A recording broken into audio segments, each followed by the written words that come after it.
The Haunting of Blackwood Manor. In the remote countryside stood Blackwood Manor, a sprawling, ancient mansion that had been abandoned for decades. Local legends spoke of the sinister events that took place within its walls, but no one dared to investigate. That is, until a group of 4 college friends, Alex, Emma, Mark, and Lisa, decided to spend a weekend there, driven by their love of the paranormal. As they approached the manor, the air grew colder, and an eerie silence enveloped them. The front door creaked open as if it had been waiting for them. Inside, the mansion was dark and foreboding, with cobwebs draping the furniture and shadows dancing in the flickering candlelight they brought. The friends set up their equipment and began exploring. They split into pairs. Alex and Emma took the upper floors, while Mark and Lisa investigated the basement. It wasn't long before strange things began to happen. On the second floor, Alex and Emma felt an oppressive presence. They heard whispers echoing through the hallways, voices speaking in an unknown language.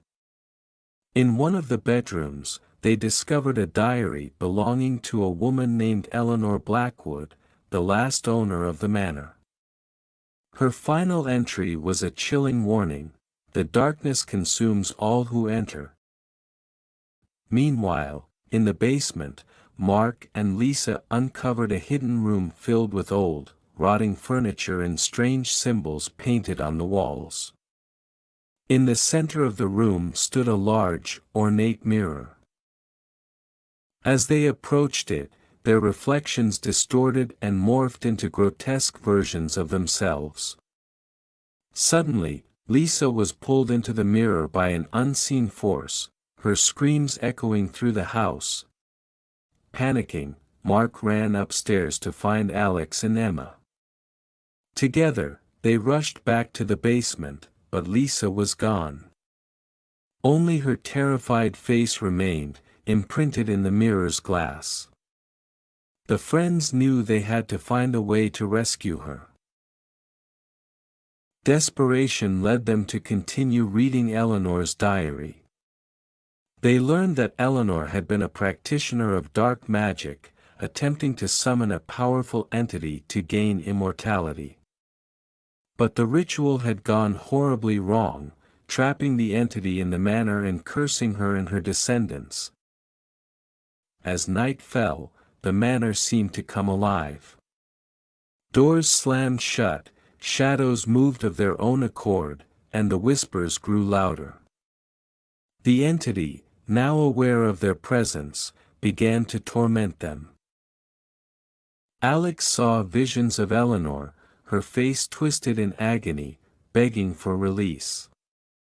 Emma felt invisible hands clutching at her, dragging her towards the mirror. In a final desperate attempt to break the curse, the friends decided to recreate the ritual, hoping to banish the entity for good. Following the diary's instructions, they gathered the necessary items and returned to the hidden room. As they began the ritual, the air grew thick with malevolence. And the entity manifested, a shadowy, horrifying figure with glowing red eyes. The entity attacked, its rage palpable. Mark was the first to fall, his body contorted and lifeless. The mirror shattered, releasing Lisa, but she was changed, her eyes empty and soulless. Emma and Alex fought to complete the ritual, chanting the incantation through their terror. With a final scream, the entity was sucked into a vortex of darkness, vanishing into the void. The manor fell silent. Exhausted and grief-stricken, Emma and Alex helped Lisa out of the basement. The curse had been lifted, but at a terrible cost. As they left Blackwood Manor, the first rays of dawn breaking the horizon, they vowed never to speak of the horrors they had witnessed. But deep down, they knew the darkness would always linger in their memories, a reminder of the malevolent forces that dwell just beyond the veil of reality. Thanks for watching. Like, subscribe for more interesting haunting stories.